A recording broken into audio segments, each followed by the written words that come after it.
I have a dream that one day my 4 children will live in a nation where they will not be judged by the color of their skin, but by the content of their character.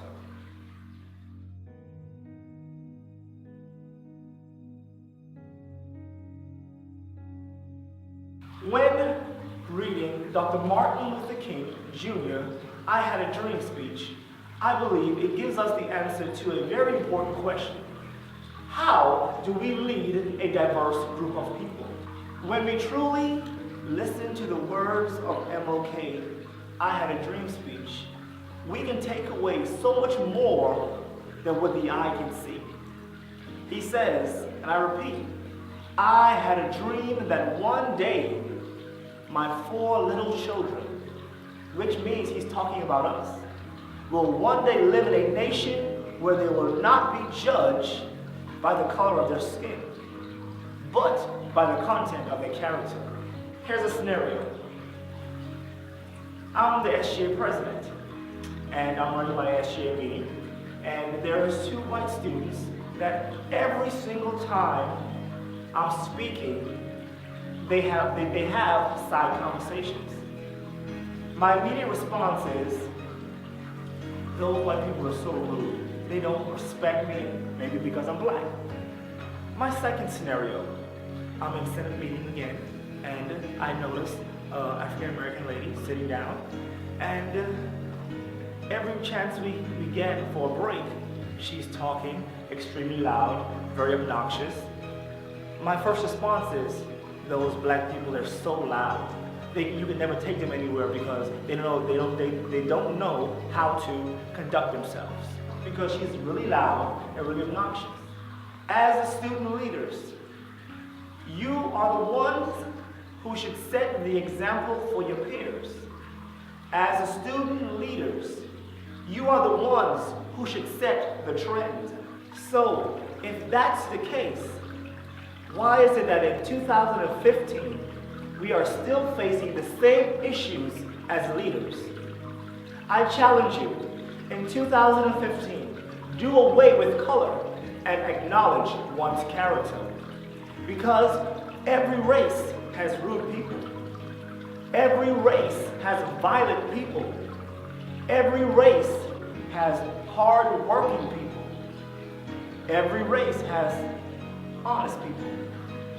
Every race has lazy people. But most importantly, every race has good people. So the next time you want to judge somebody based on the color of their skin, or based on what they're wearing, or based on how they talk in a meeting, think about their character and who they are as a person. So I challenge you to do away with color and acknowledge one's character. So the next time I'm in my SGA meeting and I see 2 white ladies talking over me or being rude, I simply say, those ladies are rude. If there's a black lady and she's being loud or obnoxious or rude to me, I simply say, that lady was rude.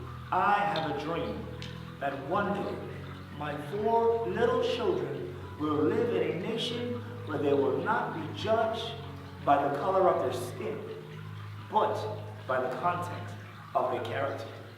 Do away with color and acknowledge one's character.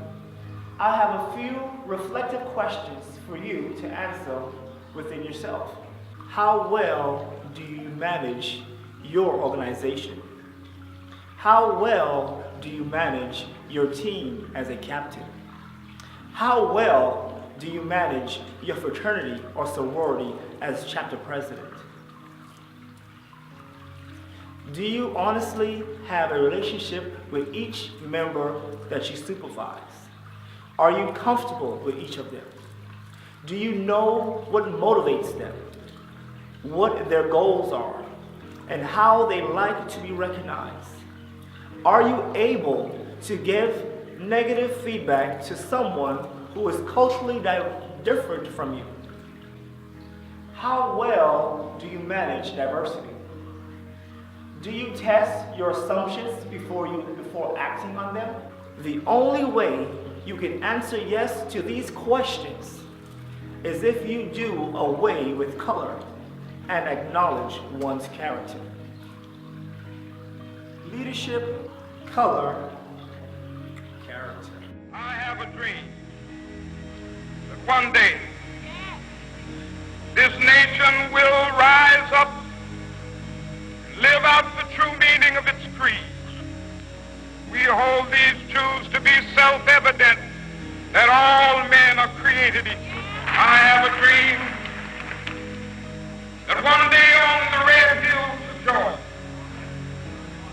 sons of former slaves and the sons of former slave owners will be able to sit down together at the table of brotherhood. I have a dream